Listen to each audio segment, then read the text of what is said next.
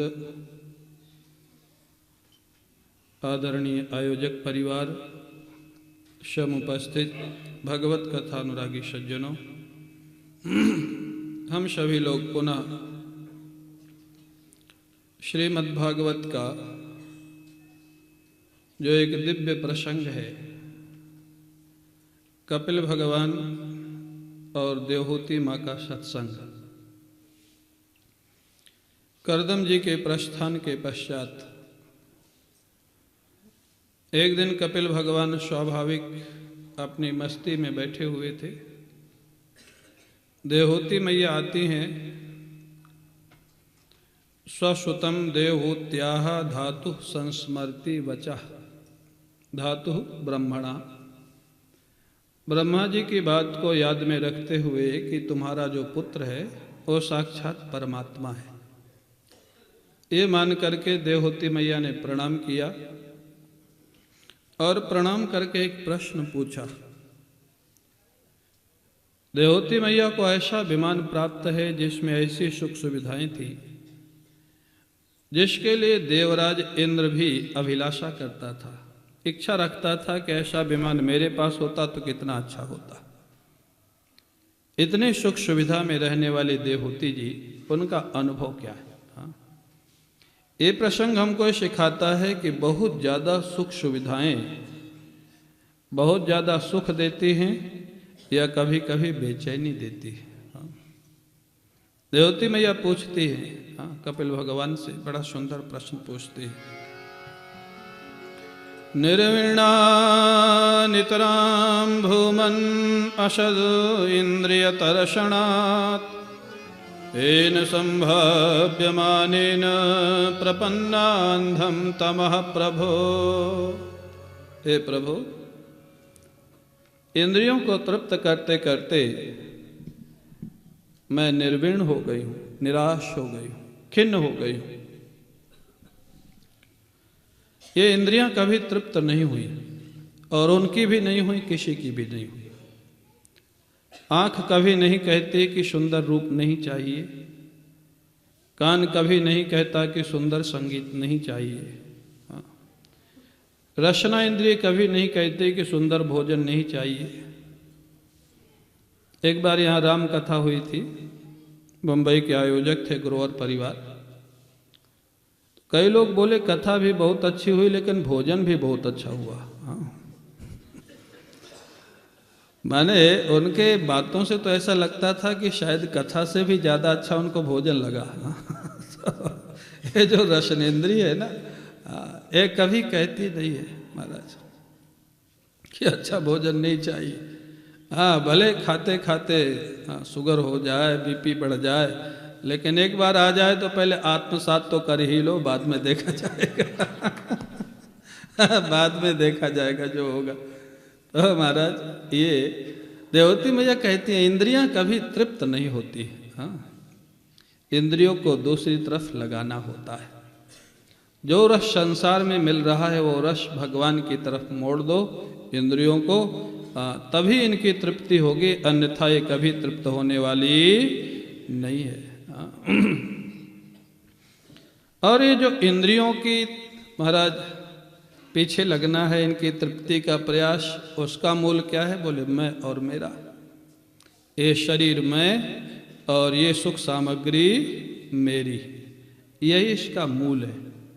देवहूति मैया कहती है मैं मेरे से छुटकारा कैसे मिलेगा, यही प्रश्न है। हाँ? ये जो मैं मेरा है ना, इससे छुटकारा कैसे मिलेगा? कपिल भगवान मुस्कराते हैं, क्यों? क्योंकि वैसे तो माँ है, माँ अपने बेटे को प्रणाम नहीं करती। मुस्कराते क्यों हैं? क्योंकि माँ को अभी तक याद है कि ब्रह्मा जी ने उनको बताया था कि तुम्हारा बेटा भगवान है। मुस्कराते हुए बोलते हैं, माँ आपने पूछा है तो मैं बताता हूँ। योग आध्यात्मिकः पुंसां मतो निःश्रेयसाय मे अत्यंतो परतिर्यत्र दुःखस्य च सुखस्य च। आध्यात्मिक योग, अध्यात्म वेदांत जिसको बोलते हैं, आत्मनि अधि इति अध्यात्मम, जहाँ आत्म तत्व का विचार होता है उसका नाम है अध्यात्म। आध्यात्मिक जो योग है, जहाँ ब्रह्म का विचार हो, जहाँ अंतःकरण का विचार हो, जहाँ पंचभूतों का विचार हो, प्रकृति और पुरुष का विचार हो, जहाँ दोनों के विवेक का विचार हो, दोनों की सच्चाई का विचार हो, इसका नाम है अध्यात्म। तो शुद्ध मैं को अगर आप जान लेंगे, शुद्ध मैं जो आपका स्वरूप है, तो ये जो अन्यथा मैं के साथ तादात्म्य हो गया है ना, आप कभी अपने को पिता बोलते हो, कभी भाई बोलते हो, कभी पुत्र बोलते हो, कभी टीचर बोलते हो, कभी प्रोफेसर बोलते हो, आप हो क्या? सबसे बड़ा प्रश्न है जीवन का कि आप हैं कौन? को भगवान। इस प्रश्न को अगर आपने हल कर लिया तो जीवन के बहुत बड़ा काम कर लिया। आप कहेंगे हम तो जानते, हमारा तो पासपोर्ट में नाम लिखा है, रजिस्ट्री में नाम लिखा है, वो सब फर्जीवाड़ा है। वो व्यवहारिक सत्ता है, व्यवहार के लिए है, वो यथार्थ नहीं है। आपके जन्म के बाद वो नाम लिखा गया है और डेथ के बाद वो नाम वहाँ से हटा दिया जाएगा, वो परमानेंट नहीं है। आपका वास्तविक स्वरूप क्या है वो अगर आप जान लें, नीति नीति करते करते, क्योंकि जहाँ मेरा लगता है वहाँ मैं नहीं लगता है, और मेरा सब जगह लगता है। मेरा मन, मेरी बुद्धि, मेरा शरीर, मेरा मकान, मेरी गाड़ी। तो मैं गाड़ी हूँ तो आप कभी नहीं बोलते, मैं मकान हूँ तो कभी नहीं बोलते। तो फिर शरीर के साथ मैं कैसे जोड़ दिया? आप मेरा शरीर भी बोलते हैं, और मैं ब्राह्मण हूँ, मैं क्षत्रिय हूँ, मैं वैश्य हूँ, मेरा ये नाम है, ये भी बोलते। तो तुम्हारा शरीर है या तुम शरीर हो? मैं बहुत खुश हूँ ये भी बोलते हो, और मेरा मन बहुत खुश है ये भी बोलते हो। तो मन में जहाँ मेरा लग गया तो मन तो तुम नहीं हो। फिर मन के साथ जब तादात्म्य कर लेते हो तब बोलते हो कि मैं खुश हूँ। आज मेरे समझ में बहुत अच्छा आया ये भी बोलते हो। आज मेरी बुद्धि में सब समझ में आ गया। तो समझना ना समझना ये किसका काम है? बुद्धि का। बुद्धि ने समझ लिया, इसके भी दृष्टा आप हैं। बुद्धि में समझ में नहीं आया, इसके भी दृष्टा आप हैं। आप कौन है इसी को जानना है। आप कहेंगे महाराज आपने तो आइडेंटिटी ही खत्म कर दी हमारी। आप कौन है? यही तो सबसे बड़ी पहेली है। को हम कस्तम कुत आयाता कामे जननी कोमे ताता। भगवान शंकराचार्य जी कहते हैं ये सबसे बड़े प्रश्न हैं जीवन के। मैं कौन हूँ, तुम कौन हो, मैं कहाँ से आया हूँ, मेरा माता पिता कौन है। आप कहेंगे तो हम सब जानते हैं। आप जो जानते हैं ना, फिर मैं कहूँगा वो फर्जी है सब, वो यथार्थ नहीं है। सच्चाई को जानना है तो जो वेदांत तत्व की अनुभूति हो जाएगी तो द्वैत की निवृत्ति हो जाएगी, मेरा और तेरा की निवृत्ति हो जाएगी। और जहाँ आकर्षण होता है वो द्वैत में होता है, अद्वैत में आकर्षण क्यों? आकर्षण दूसरे के प्रति होता है। तो ये जो इंद्रियों की भाग दौड़ है ये अपने आप समाप्त हो जाएगी। वास्तविक सिद्धांत तो यही है, लेकिन ये इतना सरल नहीं है। जितना कहने सुनने में सरल है, ये जीवन में लाना इतना सरल नहीं है। तो फिर क्या करें? तो कपिल भगवान कहते हैं ऐसे संतों का साथ करो जिनके जीवन में अध्यात्म विद्यमान है। दूसरा उपाय स्वयं से अगर नहीं होता, प्रसंगमजरम पाशम आत्मनः कवयो विदुः सएव साधु सुकृतः मोक्ष द्वारम अपावृतम। संतों का संग करो, संतों से प्रेम करो। कैसे संतों से? जिन्होंने भगवान का अनुभव किया है। उससे क्या होगा? बोले एक संग को छोड़ेंगे दूसरा संग हो जाएगा। संसार की ममता को छोड़ेंगे, महात्मा से ममता हो जाएगी। तो बोले पहले तो महात्मा संसार की ममता को छुड़ा देगा, फिर अपनी ममता छुड़ा करके भगवान से जोड़ देगा। जो वास्तविक संत है वो अपने से न जोड़ के भगवान का अनुभव कराता है। तो महात्मा कोई घर नहीं छुड़ाता है, महात्मा सच्चाई का दिग्दर्शन कराता है। और महात्मा से इतना प्रेम मिलता है, सच्चा प्रेम। आप बुरा मत मानना, वो दुनिया में किसी से नहीं मिल सकता है। भगवान और भगवत प्राप्त महापुरुष से जो निस्वार्थ प्रेम मिलता है वो कहीं नहीं मिलेगा। गोस्वामी तुलसीदास जी ने तो स्पष्ट ही कह दिया है, स्वार्थ रहित जग जुग उपकारी, तुम तुम्हारे सेवक असुरारी। स्वार्थ रहित प्रेम करने वाले दुनिया में दो ही हैं, एक तो भगवान और एक भगवान के भक्त संत। बाकी प्रेम ठीक है, ये आपके जीवन की सच्चाई है। सब आपके प्रेमी हैं, सब आपस में बड़ा प्रेम करते हैं, लेकिन थोड़ा अगर कड़ा हृदय करके देखो ना तो 5%, 10%, 20% का फर्क हो सकता है, लेकिन कुछ ना कुछ कहीं ना कहीं स्वार्थ लगा रहता है। तो महाराज तो क्या करें? बोले भगवान संतों के साथ से क्या होगा? बोले भगवान की कथा मिलेगी, हृदय शुद्ध होगा, और जब हृदय शुद्ध होगा फिर अध्यात्म का कोई उपदेश देगा तो अविद्या की निवृत्ति हो जाएगी महाराज। हाँ, तब ये इंद्रियों की दास्ता छूटेगी, उसके पहले नहीं। देवहूति मैया पूछती हैं, प्रभु वो आपकी भक्ति का स्वरूप क्या है जिससे ज्ञान की प्राप्ति होती है? हाँ, गुरु की भक्ति या भगवान की भक्ति। काचित त्वयि उचिता भक्ति की दृश्य मम गोचरा। वो कौन सी भक्ति? क्योंकि भक्ति तो सभी करते, फिर ज्ञान की प्राप्ति तो सबको नहीं होती है। भगवान कहते, कपिल भगवान, अनिमित्ता भागवती भक्ति सिद्धेर गरीयसी जरयत्यासु या कोशम निगीर्णम अनलो यथा। हाँ, जो जीव कोश का ध्वस्त कर देती है, कौन है? अनिमित्ता। हाँ, अनिमित्ता। अनिमित्ता माने जिस भक्ति में कोई निमित्त नहीं है, जिसमें कोई अपनी कामना नहीं है। हाँ, या तो भगवत प्राप्ति की कामना है या कोई कामना नहीं। हाँ, ऐसी सेवा सदगुरु की करो या भगवान की करो। अगर कामना भी हो तो भगवत प्राप्ति की कामना, उसका नाम कामना नहीं। हाँ, वो तो अभिलाषा, वो तो प्रेम की पिपासा है। इसके अलावा कोई कामना जहाँ नहीं है, वो जो भक्ति है, उस भक्ति से हृदय शुद्ध होता है, और हृदय शुद्धि के बाद वो भक्ति ज्ञान को प्रकट कर देती है, और ज्ञान प्रकट होकर के जीव कोश को जला देता है, ध्वस्त कर देता है, आत्मानुभूति करा देता है। तो अनिमित्ता भक्ति। एक संत को, संतों की जो बातें होती हैं बड़ी अच्छी होती है। वो कहते थे कि तुम भगवान को पोशाक पहनाते हो, जितने लोग हैं सब भक्त हैं, आप प्राय ज्वेलरी पहनाते हो, भोग लगाते हो, लेकिन रोज कुछ ना कुछ मांगते रहते हो। नहीं, सही बात है कि नहीं? महाराज भगवान ये कर देना, भगवान ये कर देना, भगवान ये कर देना। क्या बिना कुछ मांगे एक दिन भगवान को आप भोजन भी नहीं करा सकते? हाँ, एक दिन उनको पोशाक नहीं पहना सकते, एक दिन ज्वेलरी नहीं पहना सकते बिना कुछ मांगे? हाँ, अगर बिना कुछ मांगे नहीं कर सकते तो आप भक्त हैं या स्वार्थी हैं? क्या है? हाँ, स्वार्थी है। हाँ, बिना कुछ मांगे आप अपने मेहमान को भी बिना कुछ चाहे तो स्वागत करते हो। वो संत कहते थे कुछ बिना कुछ मांगे करके देखो तो सही। हाँ, और ठाकुर जी इतने दयालु हैं कि बिना मांगे इतना देंगे जितना तुम मांग भी नहीं सकते हो। जरा एक बार विश्वास करके तो देखो, हाँ, भरोसा करके देखो, तो इतने दयालु।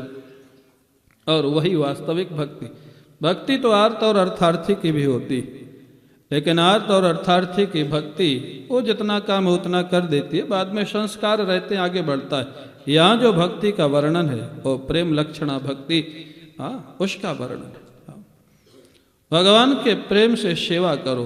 वो गुरु, भगवत प्राप्त गुरु हो या भगवान हो, उसके बदले कुछ चाहो मत, हाँ, मांगो मत। उससे हृदय शुद्ध होगा, ज्ञान की प्राप्ति हो जाएगी, और अविद्या की निवृत्ति होकर के प्रकृति पुरुष का विवेक हो जाएगा, और मैं मेरा से छुटकारा हो जाएगा। देवहूति मैया ने कहा कि प्रभु एक बार प्रकृति पुरुष का विवेक हो भी जाए तो जब प्रकृति भी नित्य है, पुरुष भी नित्य है, तो दोनों फिर मिल जाएंगे। प्रकृति पुरुष, या ऐसे कह लीजिए माया और परमात्मा, सांख्य की भाषा में प्रकृति पुरुष बोलते हैं। तो अब यहाँ समस्या क्या है कि प्रश्न किया गया है सांख्य की दृष्टि से और जवाब दिया गया है वेदांत की दृष्टि से। सांख्य में प्रकृति को नित्य मानते हैं, लेकिन अद्वैत वेदांत में प्रकृति को नित्य नहीं मानते। प्रकृति और पुरुष नित्य है अगर, तो दोनों को एक बार कोई विवेक के द्वारा अलग भी कर देगा तो फिर मिल जाएंगे। इसके लिए क्या होगा? तो कपिल भगवान बड़े मुस्कुराते हुए बोलते हैं, मैया प्रकृति अलग होगी तो दोनों अलग बनेंगे ऐसा नहीं है। बोलो तिरो भवित्री, वो तिरोधान हो जाएगा, अदृष्ट हो जाएगी। बोले कैसे? बोले स्वप्न के जैसे। ये स्वप्नवत, स्वप्नवत माने जैसे स्वप्न में देखे हुए शत्रु मित्र जागने के बाद गायब हो जाते हैं। क्या जागने के बाद भय रहता है क्या? कि वो कहीं फिर ना आ जाए। स्वप्न में देखा हुआ शेर जागने के बाद भयभीत नहीं करता, बल्कि हंसी आती है कि हम तो घर में सोए हुए थे, कहाँ चिल्ला रहे थे शेर के पीछे। तो पुरुष का विवेक होने के बाद, अनुभव होने के बाद या विद्या निवृत्ति होने के बाद तिरो भवित्री, तिरोधान शब्द का प्रयोग है, गायब हो जाती। तो गायब हो जाती है माने उसकी सच्चाई गायब हो जाती। प्रतीति का बाध नहीं होता है, ध्यान रखना। जैसे आकाश में नीलिमा नहीं है जानते हुए भी जब भी आकाश की तरफ देखोगे नीलिमा दिखेगी। तो आप ये मत सोच लेना कि ज्ञान होने के बाद इस संसार में प्रलय हो जाएगा। संसार तो ऐसे ही दिखेगा, ज्ञानी को भी ऐसे ही दिखता है जैसे आपको दिखता है। लेकिन फर्क इतना ही होता है, अज्ञानी इसको सच मानता है और ज्ञानी इसको सच नहीं मानता है। फर्क इतना ही होता है, दिखता ऐसा ही है। वो भी भोजन करता है, वो भी स्नान करता है, सारे काम वो करता है, लेकिन जो अज्ञानी है, संसारी हो, सच मान के करता है। और ब्रह्मनिष्ठ महापुरुष इसको ब्रह्म का विवर्त या माया का परिणाम या दृश्य प्रपंच मान करके निर्वाह करता है, कालक्षेप करता है। ये छूटे हुए तीर के रूप में जो प्रारब्ध है इसकी प्रतीक्षा करता है। इसलिए आपको शायद पता है कि नहीं, महात्माओं का निर्वाण दिवस मनाया जाता है, उत्सव मनाया जाता है। निर्वाण जानते हो? मृत्यु, शरीर छूटना जो है ना, उसको निर्वाण बोलते हैं संतों के। वो उत्सव मनाया जाता है संतों का। क्यों? अरे बोले बाकी मुक्ति का अनुभव तो कर ही रहे हैं, जीवन मुक्ति का, लेकिन जब तक ये शरीर है ये प्रारब्ध तो छूटा हुआ तीर है। जैसे पिस्टल से गोली अगर छूट गई फिर आप बीच में चाहें तो नहीं रुकेगी, वो तो जितना फोर्स है वहाँ जाके ही रुकेगी। ऐसे प्रारब्ध छूटा हुआ पिस्टल की समझो बुलेट है या तीर है, ये एक बार अगर जन्म हो गया तो ये पूरा होके ही जाएगा। तो जब ये शरीर छूट जाता है तो कहा जाता है महापुरुष अपने स्वरूप में स्थित तो थे ही, लेकिन एक देह का प्रातिभाषिक जो बंधन दिखाई दे रहा था वो भी खत्म हो गया। इसलिए महापुरुषों के निर्वाण का उत्सव मनाया जाता है। तो महाराज ये तो तिरोधान हो जाती। ये प्रकृति कहे, माया कहे, और माया का ही सारा परिणाम है। ये मैं मेरा तू तेरा माया का परिणाम है। अब महाराज उसके बाद देवहूति मैया ने एक प्रश्न और बड़ा विलक्षण पूछा। बोले प्रभु ये सब कुछ सुनते समझते हुए भी वैराग्य न होने के कारण जीवन में उतरता नहीं। वैराग्य के अभाव में कोई भी साधना सफल नहीं होती, धर्म भी सफल नहीं होगा अगर वैराग्य नहीं होगा। धर्म माने अब जैसे भागवत हो रही या कोई यज्ञ करावे, भागवत करावे, वैराग्य माने अब जहाँ जो ज़रूरत है पंडित को देना है, माइक वाले को देना है, टेंट वाले को देना है, वीडियो वालों को देना है। वैराग्य नहीं होगा तो ये काम नहीं होगा ना। वैराग्य माने पैसा देने की अगर इच्छा नहीं होगी तो ये काम होगा नहीं होगा। तो वैराग्य के अभाव में धर्म भी सिद्ध नहीं होता है। वैराग्य के अभाव में योग में चित्त वृत्ति भी एकाग्र नहीं होती, इधर उधर भटकती रहती है। वैराग्य के अभाव में भगवान की भक्ति भी नहीं होती है, और वैराग्य के अभाव में जीवन मुक्ति का आनंद भी नहीं मिलता है।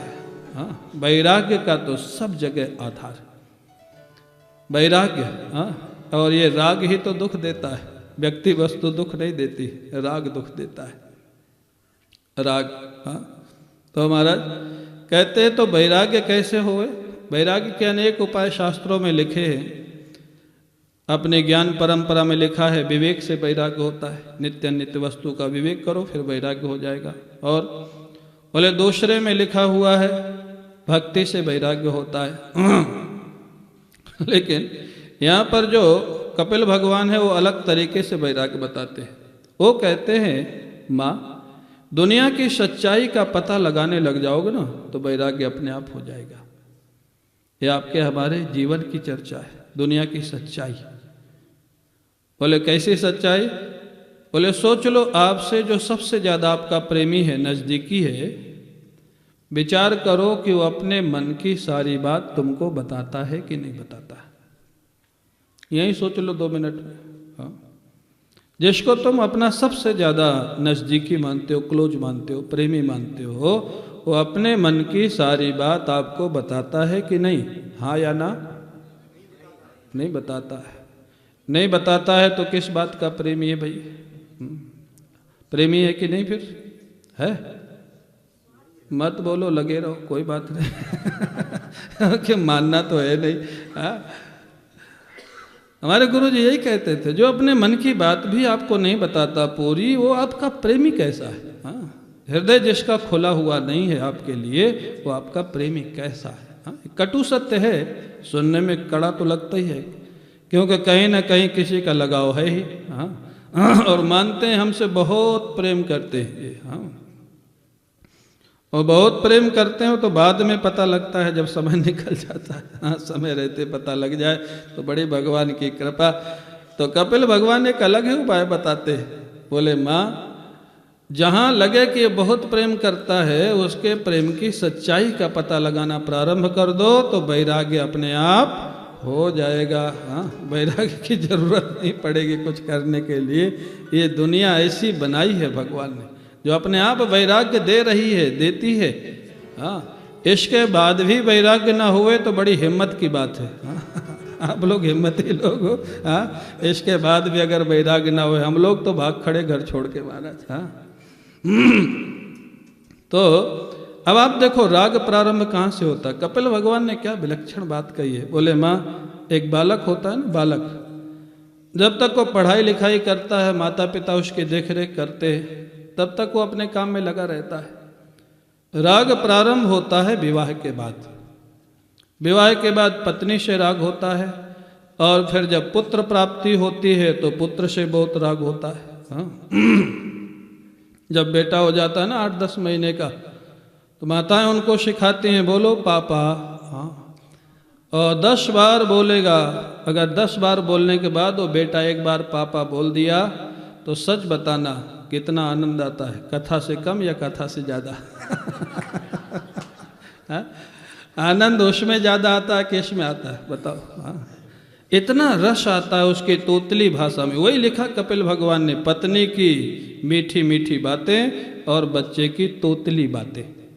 यहाँ से राग का प्रारंभ होता है। हाँ? और जानते हो पापा शब्द का अर्थ क्या होता है संस्कृत में? जानते हो? हाँ? पापा नाम समूहा। हाँ, जो पापों का ढेर हो बोलते क्या परंपरा है। हाँ, पापा नाम समूहा इति पापा। हाँ, क्यों स्वामी जी, बनेगा कि नहीं? हाँ गीता में भी बता दिया स्वामी जी ने, वहाँ भी पापा शब्द का प्रयोग है वो पापों के लिए। हाँ? हाँ, तो महाराज, हाँ, ये जो पाश्चात्य संस्कृति है ना, विचार करो तो ये कहीं ठहरती नहीं। हाँ, तो महाराज, तो अब वहाँ से राग प्रारंभ होता। अब देखते जाना, फिर बच्चा और बड़ा हुआ, 2.5-3 साल का हुआ, 4 साल का हुआ, उसके पढ़ाने की समस्या। आजकल एडमिशन के लिए लाखों रुपए देने पड़ते। हाँ, एडमिशन किसी तरह हो गया तो मार्क्स अच्छे आवे, ये समस्या। हाँ, 90 के नीचे कोई पूछता नहीं आजकल। हाँ, 90 प्लस हो तब कहीं कहीं कोई लाइन में आता है। हाँ, 90 के नीचे तो कोई पूछने वाला नहीं। और अब मैंने तो सुना है बम्बई और दिल्ली में बच्चे के इंटरव्यू के साथ साथ पेरेंट्स का भी इंटरव्यू होता है। हाँ, बेचारे अपने जीवन में पढ़े तो पढ़े, अब बच्चे के साथ और पढ़े। हाँ? ये दुनिया की बैलेंस शीट जो है ना, ये दुख ज़्यादा है कि सुख ज़्यादा है, वो कपिल भगवान बता रहे। हाँ, सच्चाई का। अब महाराज, पढ़ाई में कम से कम 15 से 20 साल लगते हैं एक बच्चे को। ठीक अगर आप पढ़ाई करावें 15 से 20 साल का समय लगेगा और लाखों रुपए का खर्चा लगेगा। अगर विदेश तक पढ़ावें तो मैं समझता हूँ करोड़ तक पहुँच जाता है खर्चा। इतना खर्चा हुआ, इतना समय दिया, उसके बाद बच्चा का व्यापार अच्छा लग जाए ये चिंता, हाँ, या सर्विस अच्छी लग जाए ये चिंता, और उसके बाद भी सबसे बड़ी चिंता कि बहू अच्छी आ जाए।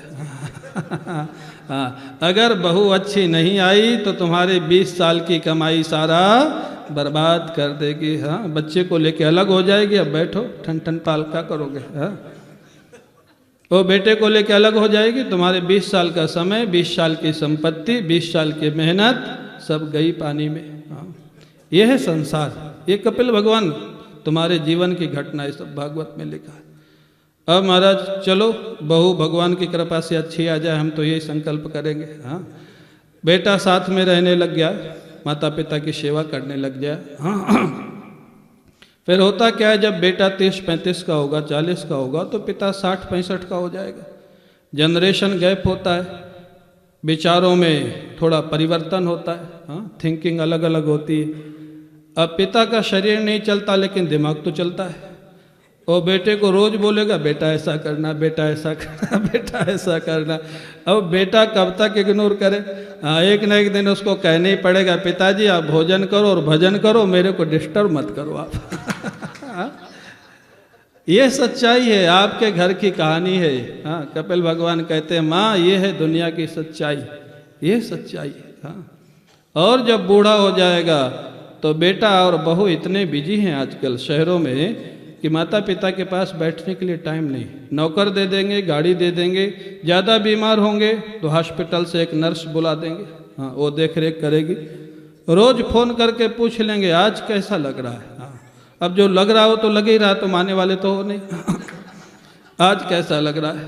जब अंत में डॉक्टर जवाब दे देगा और बोल देगा कि आज बहुत सीरियस हैं, तब मेडिकल लगा के या झूठी छुट्टी लेके आ जाएंगे। सारे घेर के खड़े हो जाएंगे मरणासन्न के सामने, जिससे बोला नहीं जा रहा है। फिर पूछेंगे अब कैसा लग रहा है? अरे वो मर रहा है, उसके गले से आवाज़ नहीं निकल रही, बोला नहीं जा रहा। अरे जो लग रहा तो लग रहा, आप क्या हो कष्ट दे रहे हो उसको। जब इस पर भी नहीं बोलेगा तो अगला प्रश्न और करेंगे, हमको पहचान रहे हो? हाँ, माने जीवन भर पहचाना है तो ये दुर्दशा हुई है, अंतिम समय पहचान करा दो तो सीधे ही नरक चला जाए। हाँ? अरे अंतिम समय में भगवान का नाम याद कराना चाहिए, गीता सुनानी चाहिए, रामायण सुनाना चाहिए, भगवान का संकीर्तन सुना। अब तुम अपनी पहचान करा के कौन उसका कल्याण करोगे? हाँ? और कई लोग तो सिंपैथी में पहचान करवाते हैं, कई लोग क्योंकि जब अचानक ऐसा समय आ जाता है ना तो डॉक्टर को बोलते ऐसा इंजेक्शन दो कि कुछ स्मृति तो आ जाए। बोले किस लिए? बोले पता नहीं कहाँ कहाँ लॉकर है, लॉकर कहाँ कहाँ है, क्या क्या रखा है बता तो दे कम से कम। हाँ, वो जा रहा है इसकी चिंता नहीं है। हाँ, उसका पैसा कहाँ रखा है ये पता लग जाना चाहिए। हाँ, ये है दुनिया। बहुत अच्छे लोग हैं जिनके घर में भगवान की भक्ति होती हो, भगवान का भजन होता हो, वहाँ ये सब घटनाएं नहीं होती। जहाँ भगवान से कोई नाता नहीं है वहाँ के सबके घर घर की यही कहानी, यही कहानी सब घर घर की यही होता है। ये आपके हमारे जीवन की सच्चाई है। हाँ, कपिल भगवान कहते उसके बाद वो जीवात्मा शरीर छोड़ के चला जाता है। अगर भगवान का भजन नहीं करता तो नरक जाना पड़ता है। नरक में बड़ा उसको कष्ट मिलता है। हाँ?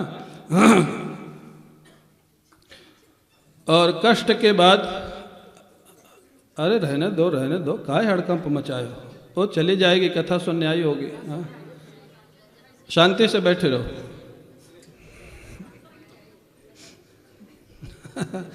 अरे वो इतने लोग सुन रहे हैं, वो भी आ गए तो क्या समस्या? हाँ? तो महाराज अब उसके बाद वो जीवात्मा नरक चला जाता है। नरक में बड़ा कष्ट मिलता है। अगले जन्म में फिर जब कष्ट भोग करके फिर माँ के गर्भ में आता है। गर्भ आने के बाद चौथे पांचवें महीने में उसमें जीवात्मा का प्रवेश हो जाता है। ये सब भागवत में लिखा है। लिखा है शास्त्र में, जब गर्भ में बालक हो ना तो माताओं को गीता का पाठ करना चाहिए, रामायण का पाठ करना चाहिए। अच्छे अच्छे सीरियल देखो भगवान की भक्ति के, रामायण सीरियल देखो, गीता का देखो। जो आप देखोगे जिस समय बालक गर्भ में हो ना, उस समय जो देखोगे, जो सुनोगे, जो खाओगे, उसका प्रभाव गर्भ के बालक पर पड़ता है। हाँ, तो जो समझदार माताएं हैं, संस्कारी माताएं, वो तो करती हैं।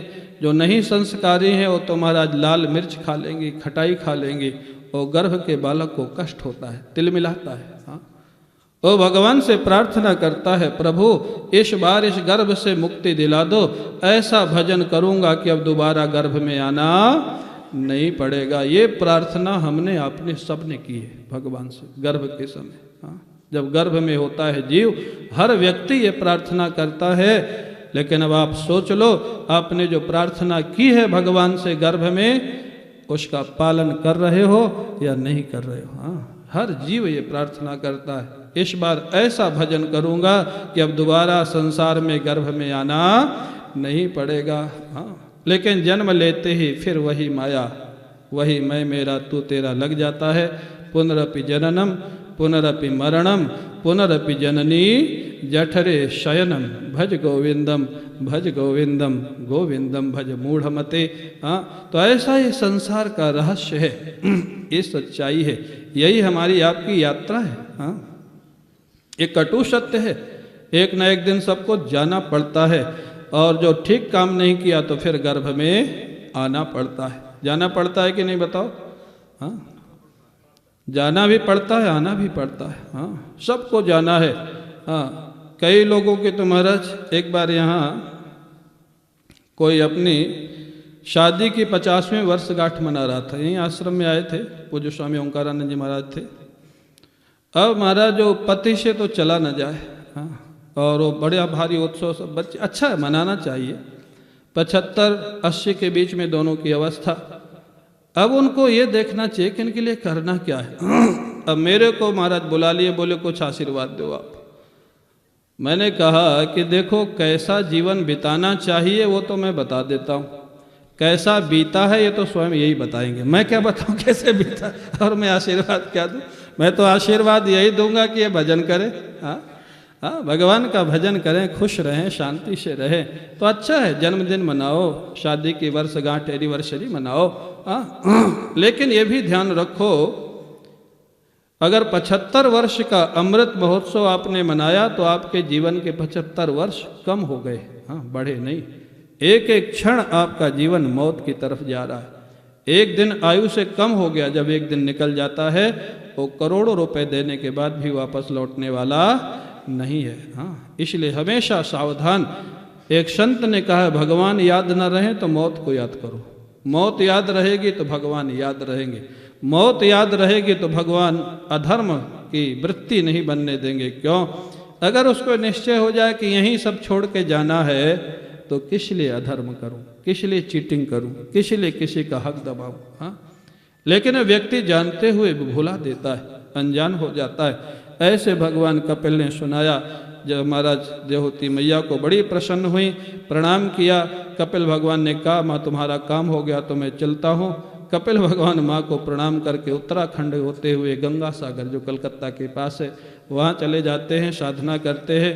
देवहूति मैया को वैराग्य हो गया, महल का त्याग कर दिया, जमीन पे शरीर पड़ा रहता था, बालों की जटाएं बन गईं।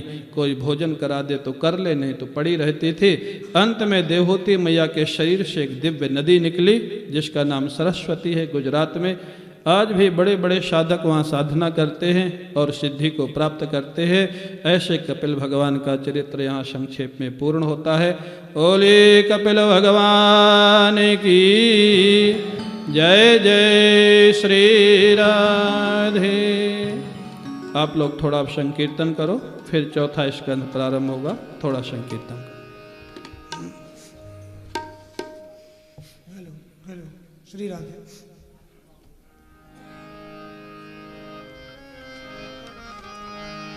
बोले भागवत भगवान की। गोकुल में देखो, वृंदावन में देखो रे, मुरली बाजे रे, श्याम संगे राधा नाचे रे। गोकुल में देखो, वृंदावन में देखो रे, मुरली बाजे रे, श्याम संगे राधा नाचे रे। बोलो जय। गोकुल में देखो, वृंदावन में देखो रे, मुरली बाजे रे श्याम संग राधा नाचे रे। गोकुल में देखो वृंदावन में देखो रे मुरली बाजे रे श्याम संग राधा नाचे रे। श्याम संग राधा नाचे रे श्याम संग राधा नाचे रे। जय हो। सभी लोग ताली बजाइए श्री राधे।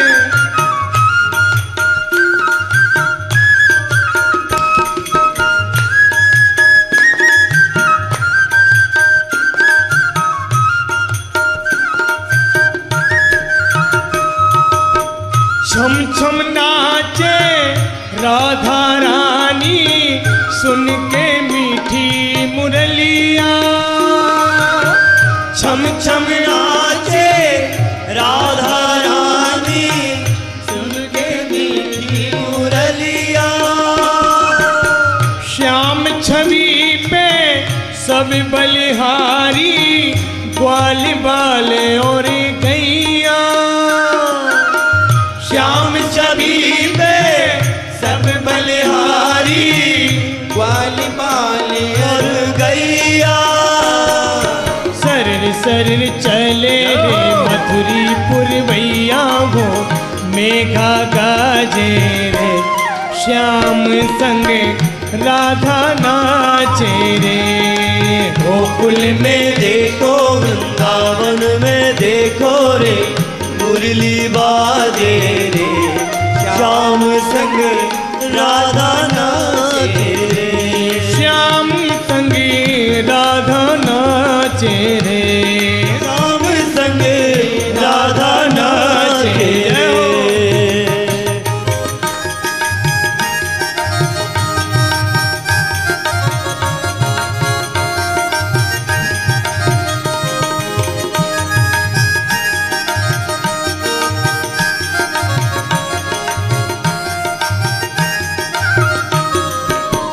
जमुना तट पर बंसी बट पर कान्हा रास रचाए।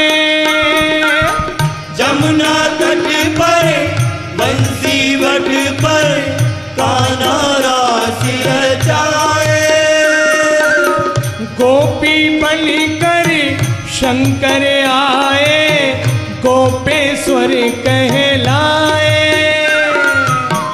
गोपी बन कर शंकर आए गोपेश्वर कहलाए।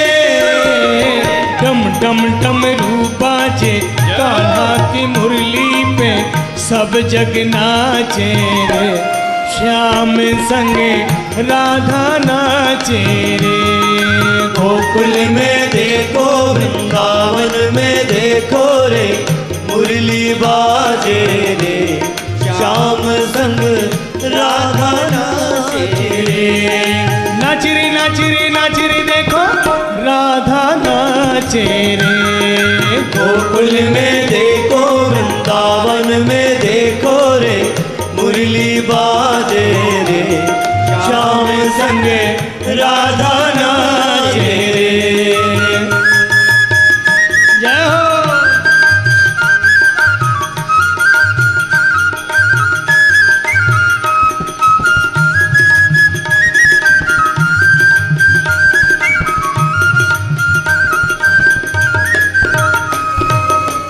चंद्र किरण सा श्याम सलोना दो आंखें कजरारी। चंद्र किरण सा श्याम सलोना दो आंखें कजरारी। चंद्र किरण सा श्याम सलोना दो आंखें कजरारी। चंद्र किरण सा श्याम सलोना दो आंखें कजरारी। ठुमक ठुमक नाचे रे गोपियन के संग जग का पालन हारी। ठुमक ठुमक नाचे रे गोपियन के संग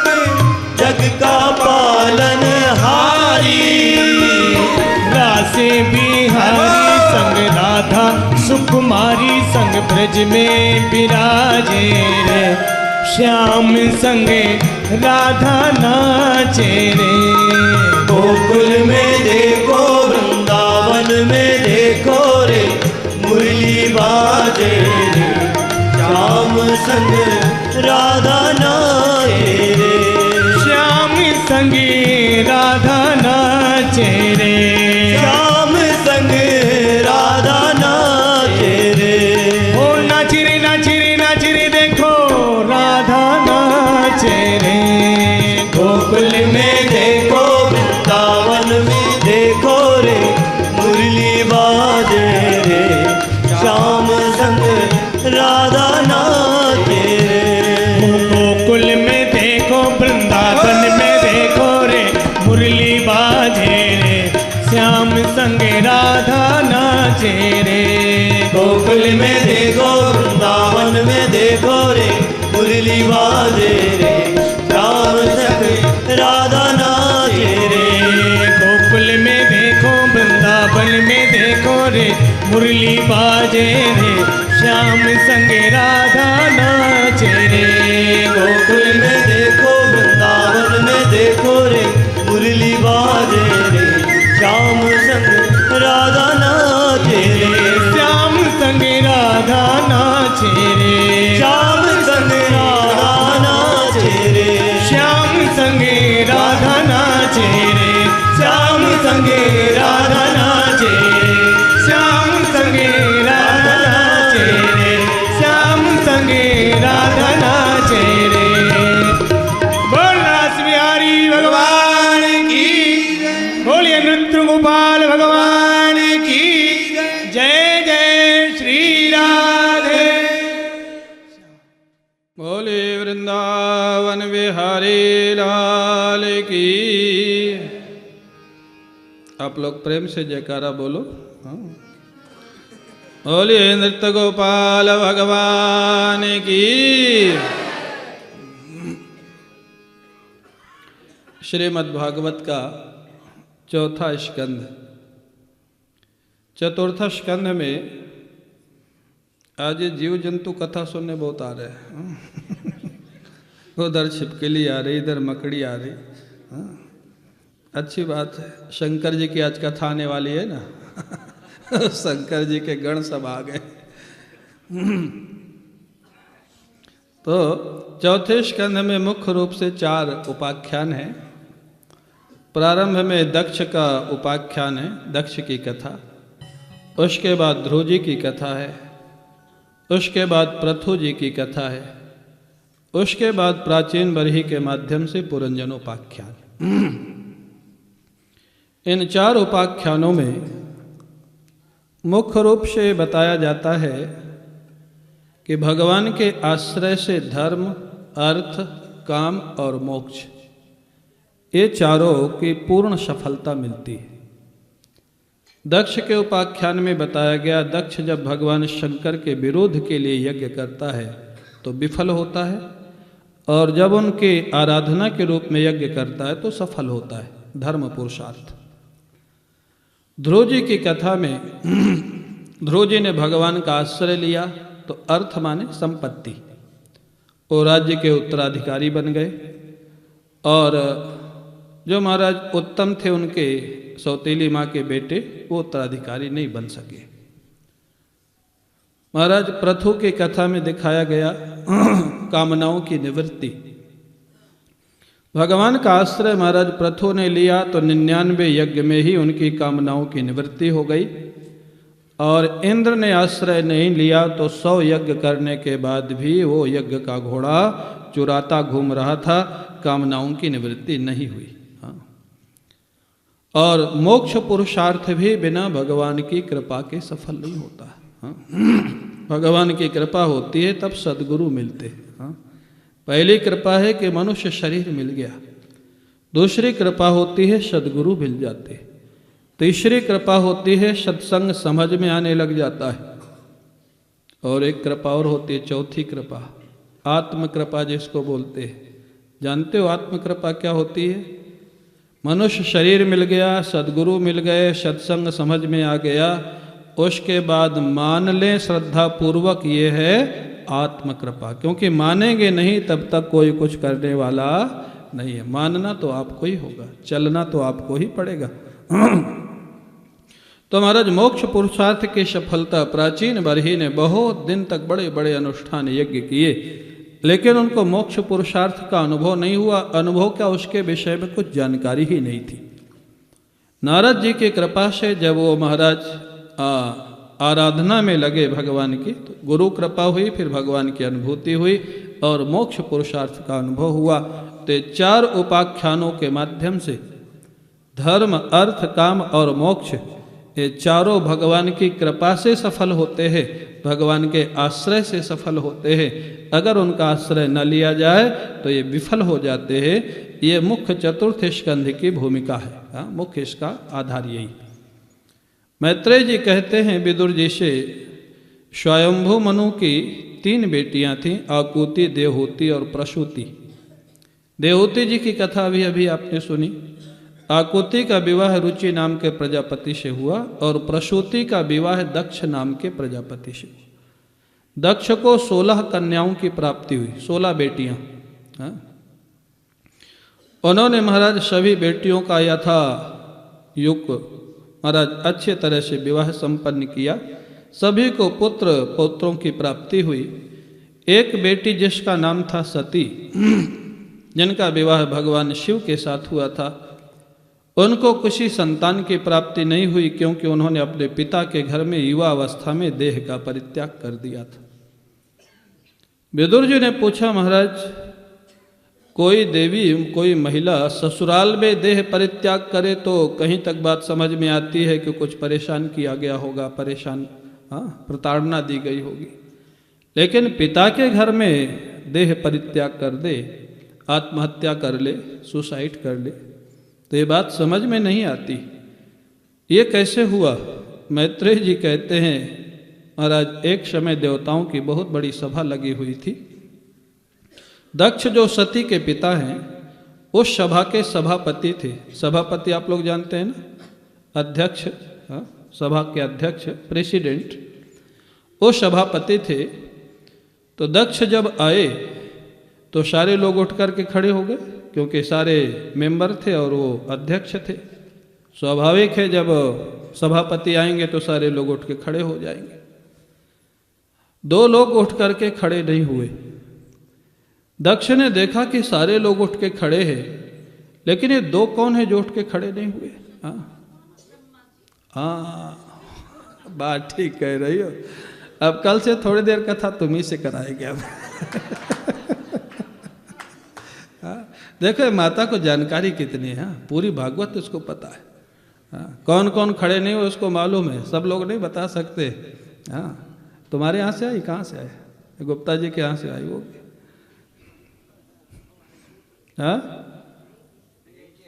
ब्रज की है, तभी मालूम है। ठीक है, अच्छी बात है। तो 2 लोग खड़े नहीं हुए, शंकर भगवान और ब्रह्मा जी। लेकिन एक अभिमानी व्यक्ति का जो स्वभाव होता है, मान लीजिए 500 लोग हैं और उसमें 498 खड़े हो गए, 2 नहीं खड़े हुए, तो 498 खड़े हुए, इसका वो सुख नहीं ले रहा है, इसका आनंद नहीं ले रहा है। 2 कौन नहीं खड़े हुए, इससे दुखी है वो। ये 2 कौन है जो खड़े नहीं हुए? अब वो देखने लग गया कौन नहीं खड़े हुए। ये अभिमानी व्यक्ति की पहचान है। और एक दूसरा सूत्र, जो सभासद माने मेंबर होते हैं वो पहले आते हैं, सभापति बाद में आते हैं। तो कथा में भी जो मेरे बाद में आते हैं वो सब सभापति के रूप में मैं उनको तो जो मेंबर है वो तो पहले आ जाते हैं, सभापति लोग सब बाद में आते हैं। तो अब महाराज देखो, अब वो अभिमानी व्यक्ति की एक पहचान। अब वो देख रहा 2 कौन नहीं खड़े हो, तो देखा एक तो ब्रह्मा जी उन्हीं के पिता है, दक्ष के। अब पिताजी को क्या बोले, नहीं खड़े हो जाते तो मना नहीं करता, इतना अभिमानी था वो। लेकिन दूसरे देखा कौन है, बोले शंकर जी दक्ष के दामाद हैं और दामाद को पुत्र जैसे माना जाता है। दक्ष कहता है ये दामाद तो पुत्र के जैसा होता है, मेरे आने पे खड़ा नहीं हुआ, कितना उद्दंड है। मैं तो ब्रह्मा जी के कहने से अपनी कमल नयनी बेटी, जो महाराज मृग नयनी मेरी बेटी है सती, उसका विवाह इस मरकट लोचन के साथ कर दिया। हाँ। आगे व्याख्या नहीं करूँगा, जो समझ गए वो समझ जाओ, नहीं समझो तो बहुत अच्छा है। लेकिन बहुत सारे अपशब्द बोला है यहाँ दक्ष ने भगवान शिव के लिए। हाँ, बोले इसको कोई सभ्यता नहीं, कोई शिष्टता नहीं, कोई शिष्टाचार नहीं, पिता के आने के बाद पुत्र को खड़ा होना चाहिए। ये दामाद जो होता है ना, ये बड़ी बड़ी समस्या है। हाँ, जीवन की दामाद। हम जब संस्कृत पढ़ते थे ना, तो उसमें एक श्लोक पढ़ाया गया था, बोले विनोद का ही है। बोले 9 ग्रह आकाश में रहते हैं, 10वां ग्रह जमीन पे रहता है। वो 10वां ग्रह कौन है? जामाता दशमो गृह। हाँ, ये जमाई 10वां ग्रह है महाराज। बोले ये ग्रह किस राशि पर रहता है? हाँ भाई, हर ग्रह किसी न किसी राशि पर रहता है ना। यहाँ हमारे पंडित लोग भी बैठे हैं। तो बोले और इसका स्वरूप स्वभाव क्या होता है? बोले सदा क्रूर सदा बकरी। हाँ, हमेशा ही टेढ़ा रहता है, जब भी ससुराल आ जाएगा तन के बैठ जाएगा। हाँ, सदा क्रूर सदा बकरी सदा पूजाम अपेक्षते। हाँ, जब आवे तब पूजा चाहिए। हाँ, तभी कुछ भेंट पूजा चाहिए। सदा पूजाम अपेक्षते कन्या राशि स्थितो नित्यम। हाँ, ये कन्या राशि पे रहता है महाराज। हाँ, कन्या राशि स्थितो नित्यम जामाता दशमो गृह। हाँ, ये महाराज तो वो बहुत नाराज हुए। दक्ष बोले ये मेरा दामाद पुत्र के जैसा होता है, ये उठ के खड़ा नहीं हुआ, इतना अशिष्ट, बहुत गाली गलौज किया। लेकिन वास्तविकता क्या थी? भगवान शिव को कोई मान अपमान का मतलब नहीं था। वो ऐसे ध्यान में बैठे हुए थे कि उनको पता ही नहीं लगा कि दक्ष आया कब। नहीं तो खड़े भी हो जाते, उनके लिए कोई समस्या नहीं थी। उनको पता नहीं लगा दक्ष कब आया, तो अपने ध्यान में बैठे थे। लेकिन जब दक्ष गाली देने लग गया तब उनका ध्यान टूटा। देखे गाली दे रहा, हमको गाली दे रहा। लेकिन यही है महापुरुष, यही ब्रह्मनिष्ठ महापुरुष की पहचान है। अगर अनजान में भी किसी मर्यादा का उल्लंघन हो गया तो उसके परिणाम स्वरूप समाज तो कुछ ना कुछ बोलेगा। तो उस समाज के बोलने पर भी महापुरुष की कोई प्रतिक्रिया नहीं। हाँ, हम ब्रह्मनिष्ठ अपने को मान करके महाराज अमर्यादित कर्म करें और समाज बोले तो हम कहते हैं हम तो ब्रह्मनिष्ठ, हमारे ऊपर कोई नियम नहीं। ये गलत चीज़ है। हाँ, अमर्यादित कर्म करने के बाद उसका अपमान जब मिले तो जैसे अमर्यादित कर्म में आप निर्लेप हो, ऐसे अपमान में भी आपको निर्लेप ही रहना चाहिए। तो आप वास्तविक ब्रह्मनिष्ठ है। भगवान शंकर के जीवन की यही दशा है। गाली गलौज हो रहा है तो भी वो ध्यान में ही बैठे, उनके ऊपर कोई प्रभाव नहीं और कोई उन्होंने जवाब नहीं दिया कि क्यों गाली दे रहे हो। दक्ष गाली दे करके जब देखा कोई प्रभाव ही नहीं पड़ रहा है तो हाथ में जल लेकर के शाप दे दिया, आज के बाद किसी यज्ञ में तुमको हिस्सा नहीं मिलेगा। भगवान शंकर का भोजन बंद कर दिया, समझ लीजिए। हाँ, यज्ञ में हिस्सा बंद कर दिया। तब भी भगवान शिव कुछ नहीं बोले। इतने के बाद जब कुछ नहीं बोले तो दक्ष स्वयं नाराज होकर सभा छोड़ के चला गया। क्या करे, कोई प्रभाव ही नहीं हो रहा है।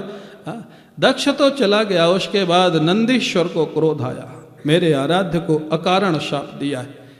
ये इतनी देर से मैं कर रहा था, मैं इनका ससुर, मैं सभापति, मैं इतना बड़ा प्रसिद्ध देवताओं का राजा, ये मैं कर रहा था। नंदीश्वर ने शाप दे दिया, अगले जन्म में इसको बकरे का जन्म मिलेगा जिससे जीवन भर मैं करेगा। हाँ, इस सूत्र से क्या निकालना? जो ज़्यादा मैं करता है ना, मैंने ये किया, मैंने ये किया, मैं ये करूँगा, मैं ये करूँगा, अगला जन्म क्या मिलेगा उसका सोच लो। हाँ, बकरी या बकरा ही बनना पड़ेगा। हाँ, तो खूब मैं करना। हाँ, शाप दे दिया, बकरा बनना पड़ेगा।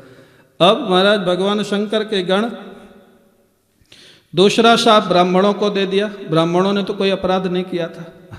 बोले जितने ब्राह्मण बैठे हैं दक्ष के यहाँ, बिना सोचे समझे कहीं भी गणानान्त्वा गणपति गुं प्रणाम कर देते हैं। हाँ, अरे दक्ष जैसे दुष्ट के यहाँ यज्ञ करने की क्या जरूरत थी? ब्राह्मणों को शाप दे दिया। ये जितने ब्राह्मण, इनकी विद्या खाली जीविका के लिए रह जाएगी, इनको ज्ञान कभी नहीं होगा। ब्राह्मणों को शाप दे दिया। अब महाराज उनके आचार्य थे भृगु, बड़े तपस्वी थे। उन्होंने कहा हमने क्या किया, अकारण हमको शाप दे दिया। उन्होंने भगवान शंकर के गणों को शाप दे दिया, भक्तों को। जितने भगवान शंकर के भक्त होंगे सब पाखंडी हो जाएंगे। हाँ, न स्नान करेंगे, न ठीक से पूजा करेंगे, भस्मी रमा लेंगे, हड्डी पहन लेंगे, जटा रंगा लेंगे, गांजा पिएंगे, भांग खाएंगे, ऐसे सब शंकर जी के गणों। थोड़ा थोड़ा साप दोनों में दिखाई दे रहा है महाराज, आज भी दिखाई दे रहा है, थोड़ा थोड़ा ब्राह्मणों में भी, थोड़ा शिव भक्तों में भी। हाँ, गांजा पिएंगे और बम बम बोलेंगे। क्या शंकर जी बोलेंगे क्या बम बम बोल के गांजा पियो? हाँ, ये सब बिल्कुल तामसी चीज़ें शंकर जी को बदनाम करते हैं। भगवान शंकर तो इतने सात्विक महापुरुष देवता हैं। हर कथा के मूल वक्ता भगवान शंकर है। भागवत के मूल वक्ता, रामचरितमानस के मूल वक्ता, वेदांत के मुख्य वक्ता भगवान शंकराचार्य भगवान शिव के अवतार माने जाते हैं।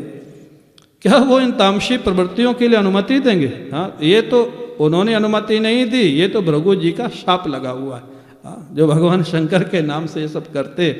भगवान शंकर ने देखा शापा शापी बहुत बढ़ रही है, अब यहाँ से चलना ही ठीक है। गणों को संभाला और चले गए कैलाश। दक्ष ने यज्ञ प्रारंभ किया शंकर जी के अपमान के लिए। देखो, यज्ञ हो रहा है लेकिन उद्देश्य गलत है। सबको निमंत्रण दिया, भगवान विष्णु को, ब्रह्मा को, देवराज इंद्र को, भगवान शिव को निमंत्रण नहीं दिया। जाति का अपमान। हाँ? सारे लोग कैलाश से होकर के यज्ञ में आ रहे। कनखल में यज्ञ हो रहा था हरिद्वार में, गंगा जी की कहें, दक्ष प्रजापति का भी वहाँ मंदिर। सारे देवता आ रहे हैं तो महाराज सती और भगवान शंकर को प्रणाम करके जा रहे हैं। सती ने पूछा कहाँ जा रहे हो? उन्होंने कहा तुम्हारे पिता के घर में यज्ञ है और तुम हमसे पूछ रहे हो कहाँ जा रहे हो? देवता लोग तो चले गए। सती ने महाराज भगवान शिव से प्रार्थना की। हाँ, सती दक्ष पुत्री है ना, बड़ी चतुर है, बोलने में बड़ी कुशल है। सती कहते हैं प्रभु आपके ससुर जी के यहाँ इतना बड़ा यज्ञ हो रहा है, ये भी कह सकती थी मेरे पिता के यहाँ यज्ञ हो रहा है। हाँ? अर्थ दोनों के एक ही हैं। सती के पिता भी वही हैं, शंकर जी के ससुर भी वही हैं। हाँ? अर्थ दोनों का एक है, लेकिन सती कहती हैं आपके ससुर के यहाँ, जिससे आपका संबंध ज़्यादा जुड़ जाए तो आप चल पड़े। हाँ? बोलने का तरीका, चतुराई, क्या आप नहीं जाएंगे? भगवान शिव मौन है। वो जानते हैं कि बोलना अच्छा नहीं, क्योंकि क्या घटना हुई है बताने से सती को दुख होगा। जब सती ने कहा कि लगता है निमंत्रण नहीं मिला इसलिए आप शायद नहीं जाना चाहते, तो शास्त्र में विधान है गुरु के यहाँ, मित्र के यहाँ, पिता के यहाँ बिना निमंत्रण के भी जाना चाहिए। जब सती भगवान शिव को शास्त्र का विधान बताने लग गई तो भगवान शंकर को हंसी आ गई। क्यों हंसी आ गई? भगवान शंकर सोचने लग गए सारे संसार को उपदेश में करता हूँ और आज मेरे को शास्त्र का विधान सती बता रही कि शास्त्र में ऐसा लिखा, हंस पड़े, प्रहसन लिखा है, बड़े जोर से हंसे। बोले बाबा मस्ती में रहते, इतना अपमान हुआ कोई फर्क नहीं। क्यों? अपमान शरीर तक सीमित है, आत्मा से उसका कोई संबंध नहीं है। ये ब्रह्मनिष्ठ महापुरुष के पहचान। मान है तो शरीर का और अपमान है तो शरीर का। हाँ? कोई फर्क उनके चित्त पर नहीं।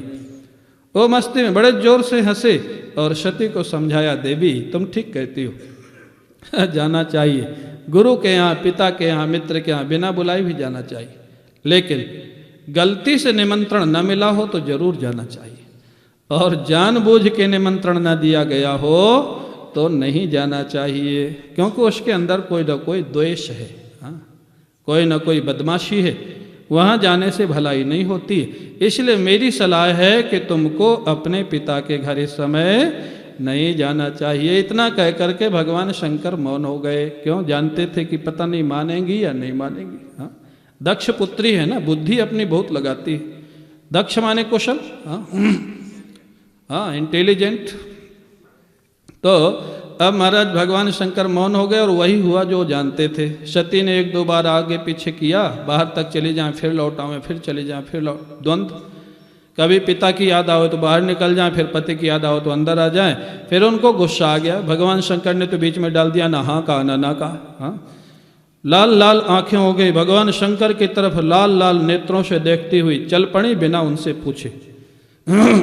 भगवान शंकर ने गणों को इशारा किया, तुम्हारी मालकिन जा रही, तुम भी जाओ साथ में, और नंदी को ले जाओ, सवारी में ले जाओ इनको बैठाल के, और इनका सामान भी ले जाओ। गणों ने कहा हमारा सामान क्यों ले जाएं? भगवान शंकर बोले अब ये शायद लौट के आने वाली, हाँ, तो मैं सामान रख के मैं क्या करूँगा? हाँ, ले जाओ इनका सामान। हाँ? हमारे गुरु जी कहते थे देखो भगवान शंकर अपनी पत्नी को नहीं समझा सके कि नहीं, बताओ? नहीं समझा सके तो आपकी पत्नी अगर आपकी बात न माने तो दुखी मत होना। सोच लेना कि ये तो सृष्टि की परंपरा है। ब्रह्मा जी अपने बेटों को नहीं समझा पाए, शंकर जी अपनी पत्नी को नहीं समझा पाए, तो आप क्यों दुखी होते हो? ये ऐसे ही चलती है दुनिया। इसलिए आनंद में रहना, मस्ती में रहना, भगवान का नाम लेना, नाचते गाते रहना, जो होए सो होने देना। तो महाराज चली गई सती, नहीं मानी। भगवान शंकर को कोई चिंता नहीं, वो बैठ के सत्संग में लगे, ध्यान में लगे, पूजन में लगे। वहाँ सती ने जा करके देखा वास्तव में भगवान शिव का हिस्सा नहीं था। तब उनको क्रोध आया। क्यों? भगवान शंकर ने कहा था तब विश्वास नहीं हुआ था। जब वहाँ देखा कि भगवान शिव का अपराध किया गया तब क्रोध आया और उन्होंने अपने पिता से कहा, नयस्य लोके स्थितिशायन प्रिय तथा प्रियो देह भिताम प्रियात्मना। मूर्ख पिता, क्या महादेव जैसा कोई देवता दुनिया में है? अरे भाग जा भाई, तू काहे शंकर जी के पीछे लगी है? महादेव इसीलिए कहा जाता है, क्यों? सारे देवता आप देखेंगे भगवान शंकर की उपासना देवता भी करते, मनुष्य भी करते हैं, असुर भी करते हैं। भगवान विष्णु की उपासना असुर नहीं करते, भगवान शिव की करते हैं। क्यों? भगवान शंकर सब कुछ दे देते हैं, यहाँ तक कि इतना दे देते हैं कि कभी कभी स्वयं समस्या में पड़ जाते हैं। इतना दे देते, इसलिए इनको महादेव कहा जाता है। सती ने कहा, तुमको छोड़ करके इस विश्व में ऐसा कौन व्यक्ति होगा जो शिव का विरोधी होगा? विष्णु का विरोधी हो सकता है, ब्रह्मा का विरोधी हो सकता है, लेकिन शिव का विरोधी रावण भी नहीं था, कुंभकर्ण भी नहीं था, हिरण्यकश्यप भी नहीं था, जरासंध भी नहीं था। ये सब शिव के भक्त थे। बाणासुर, जरासंध, रावण, ये सब शिव भक्त थे, शिव की आराधना करते थे, रुद्राभिषेक करते थे। बोले तेरा जैसा दुष्ट तो शायद रावण और कुंभकर्ण भी नहीं हुआ, तो शिव का विरोधी हो गया जो इतने दयालु, इतने कृपालु, सब कुछ अपना दे देते हैं भक्त के लिए, अपना भी ध्यान नहीं रखते, उनका तूने विरोध किया। और शास्त्र में नियम है, भगवान का और गुरु का जहाँ पर अपमान होता हो, अगर शक्ति है तो उसकी जीभ काट लो, और शक्ति नहीं है तो कानों में उंगली लगा के वहाँ से चले जाओ।